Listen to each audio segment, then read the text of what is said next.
A very good afternoon and welcome to Lunchtime News on TV1. We're coming to you live and direct from the Newsfirst studios here in Colombo.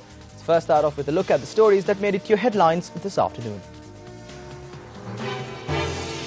Sri Lankan woman among victims of the accident in Toronto, Canada. Procession carrying sacred relics to the Sirasa Union Assurance Vesak zone commences.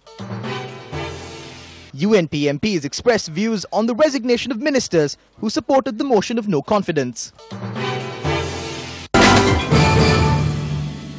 Starting off with your lead story this afternoon, according to reports, a Sri Lankan woman was among the 10 people killed in Toronto, Canada, when a man ploughed a rental van into pedestrians on a crowded Toronto sidewalk. Up next is our special segment, Crime Watch. A woman died of electrocution in Halkandavilla, Payagala. The deceased woman was a 21-year-old mother of one. She was electrocuted this morning while she was at home with her 8-month-old infant. The child has not suffered any injuries. The father of the victim had heard a loud noise and found her fallen on an electric cable. The body of a woman was found in a house in Jayabima along the Kurunagala Road in Putlam.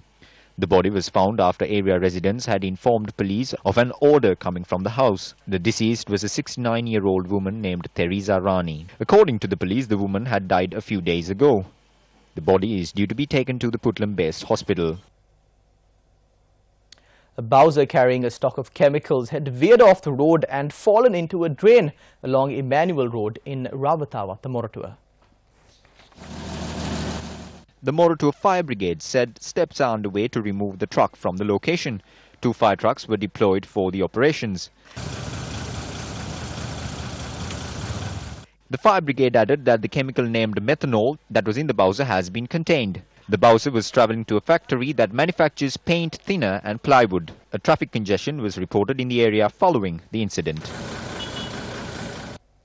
An event was organized to distribute sports equipment to a group of students in sports clubs in North Colombo Division today.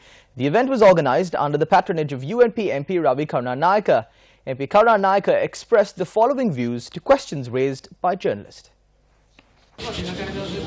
Some say 16 people will sit in the opposition. If they do that, will you be able to carry forward the government?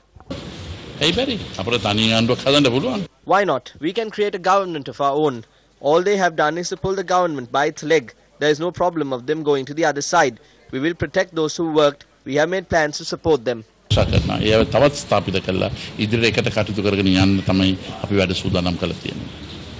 What is your view on a second-tier leadership? We are doing that change. There should be a radical change. You do not have to talk about it outside. We will do it from within. Are there suitable people? There are many. There is no problem. More local news. State Minister of Fisheries and Aquatic Resource Development Dilip Vedarachi took a tour of the Tangol coastal area to inquire into the problems faced by fishermen. The fishermen said due to the heavy currents and winds during the past few days, the fishing equipment are damaged. The stone valley built to conserve the beach was also damaged. Our correspondent said due to the increased currents, the tourist hotels located around the coastal area were also damaged. State Minister of Fisheries and Aquatic Resources Dilip Vedarachi expressed the following views on the current issues faced by the Tangol fishing community. People who make a living out of these small trades can be seen everywhere. As the State Minister of Fisheries, I request the government and the minister to carry out research to allocate money from the ministry and to provide these people with a subsidy for the houses and the fishing equipment that have been damaged. A group of parents whose children study at the Bandaranaike Primary School in Nochiagama surrounded the Regional Education Office. The parents alleged that there had been a shortage of teachers at the school for about 5 months, and this has affected the academic activities of the children.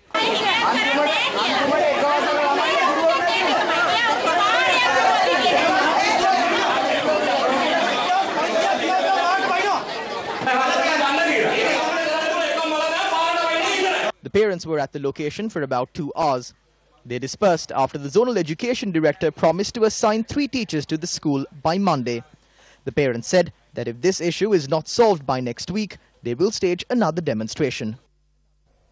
In a quick look back at some news here at home, the sacred relics of the Agrak Shravaka Maharaja Theros due to be placed for public reverence at the Sirasa Union Assurance Vesak zone were brought to the Banagala Vihare today.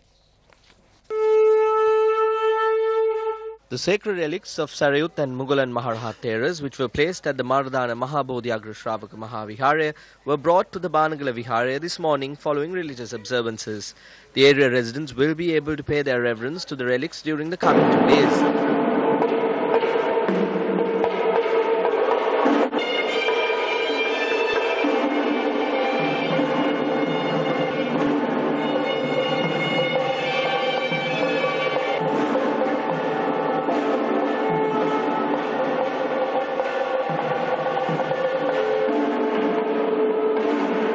The relics will be brought to the Sirasa Union Assurance Vesak zone thereafter. The Sirasa Union Assurance Vesak zone will be opened from the 29th of April to the 1st of May. This is a rare opportunity that the residents of this area are getting to venerate these sacred relics. I invite everyone to come here and make the most of this opportunity. The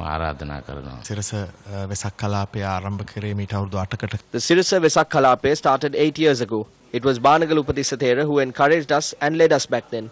He has done a lot of work in his hometown. Today, after these relics are placed at the Banagala Vihare, they will be brought to the Sirasa Vesak Kalape. Thereafter, the relics will be placed for the general public to venerate for 3 days.